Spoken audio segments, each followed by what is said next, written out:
दूर आसमान से दंदनाती हुई बैलिस्टिक मिसाइल आखिर इजराइल की राजधानी तेल अवीव में और कोहराम मचा गई। यमन के हूती विद्रोहियों की ओर से दागी गई इस मिसाइल ने इजराइल के प्रधानमंत्री बेंजामिन नेतन्याहू को हिलाकर रख दिया।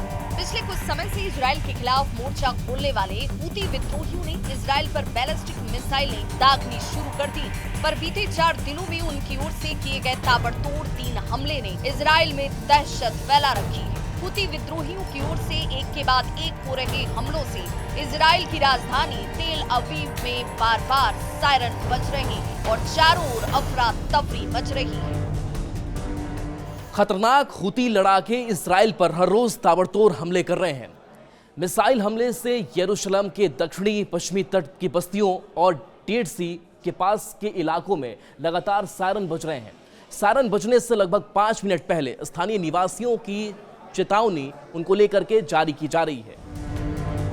हूती लड़ाकों के ताबड़तोड़ हमलों से बचाव के लिए इजरायली नागरिकों को उनके फोन पर पुश नोटिफिकेशन के जरिए लंबी दूरी की मिसाइल हमले के बारे में सचेत किया जा रहा है। गनीमत रही कि हमले में किसी के घायल होने या नुकसान की कोई रिपोर्ट नहीं मिली। यमन से दागी गई बैलिस्टिक मिसाइल का एक हिस्सा पश्चिमी तट के दक्षिण हेब्रोन हिल्स क्षेत्र में जरूर गिरा। इजरायली अफसरों के मुताबिक 4 दिनों में ये तीसरा हमला था, जबकि बीते एक हफ्ते में अंसारुल्लाह की ओर से 5 मिसाइल हमले किए जा चुके हैं। ये पहली बार नहीं है जब इजराइल पर हूती विद्रोहियों ने हवाई हमले किए। इससे पहले भी हूती विद्रोही इजराइल के तेल अवीव क्षेत्र में 3 बैलिस्टिक मिसाइल को दाग चुके हैं। इसमें से एक मिसाइल बेन गुरियन अंतर्राष्ट्रीय हवाई अड्डे के पास गिरा। इस हमले में 6 लोग घायल भी हुए थे। इन हमलों के कारण इजराइल में दहशत फैल गई। हूती विद्रोहियों ने इन हमलों की जिम्मेदारी भी ली है और कहा कि वो गाजा में फिलिस्तीनियों के समर्थन में ये हमले आगे भी करते रहेंगे। हूती हमलों से परेशान इजराइल ने यह साफ कर दिया है कि ये हमले अगर ऐसे ही जारी रहे तो आने वाले वक्त में हूती विद्रोहियों पर आक्रामक तरीके से कार्रवाई की जा सकती है। ऐसे में मिडिल ईस्ट में तनाव बढ़ने की आशंका एक बार फिर से गहरा रही है। साल 2023 में जब इजराइल और हमास की जंग शुरू हुई, तब से हूती विद्रोही इजराइल और इजराइल के समर्थक देशों को निशाना बना रहे हैं। लाल सागर से लेकर अदन की खाड़ी में पश्चिमी देशों के मालवाहक जहाजों पर ताबड़तोड़ हमले किए जा रहे हैं। हूती विद्रोहियों ने धमकी दी है कि वो फिलिस्तीन के समर्थन में आगे भी इजराइल और उनका साथ देने वाले देशों पर हमले करते रहेंगे और तब तक नहीं रुकेंगे जब तक गाजा में इजराइल अपने हमले रोक नहीं देता। गाजा में इजरायली अत्याचार को लेकर यमन की राजधानी सना में सड़कों पर सैलाब उमड़ पड़ा। हर ओर फिलिस्तीनियों के लिए दुआएं मांगी जा रही हैं और इस्लामिक मुल्कों की चुप्पी पर सवाल खड़े किए जा रहे हैं। पूछा जा रहा है कि इजरायली जुल्मों से निकली चीखें क्या इन इस्लामी मुल्कों के हुक्मरानों के कानों तक नहीं पहुंच रही। यमन की राजधानी सना में लाखों लोगों की रैली निकाली गई। इन रैलियों ने यह साफ कर दिया है कि यमन के लोग गाजा और फिलिस्तीनी जनता के समर्थन में न सिर्फ एकजुट हैं, बल्कि पूरी ताकत के साथ खड़े हैं।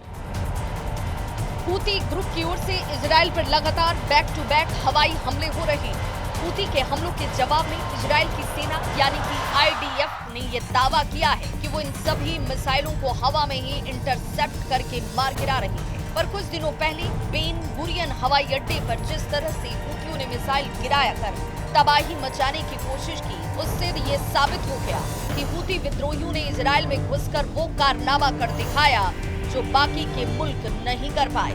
हूती विद्रोही लगातार इजरायलियों को धमकी दे रहे हैं कि वो गाजा के लिए संघर्ष जारी रखेंगे और आने वाले दिनों में इजराइल पर अपने हमले और तेज करेंगे। हूती विद्रोहियों ने यह साफ कर दिया है कि गाजा में दमन के खिलाफ इजराइल को लेकर उसकी कार्रवाई लगातार जारी रहेगी।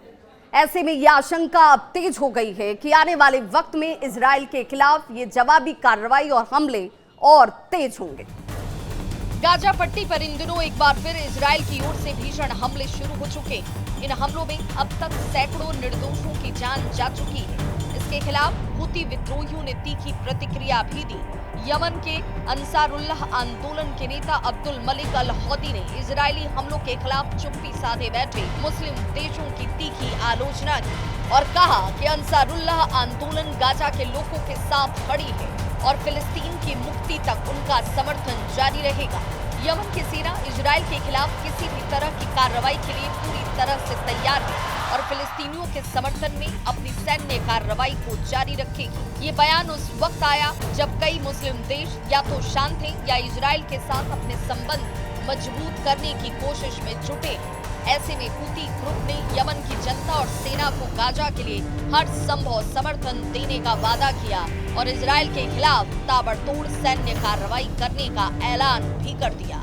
यानी आने वाले दिनों में इजराइल के लिए मुश्किलें और बढ़ने जा रही हैं। Bureau report, news 18।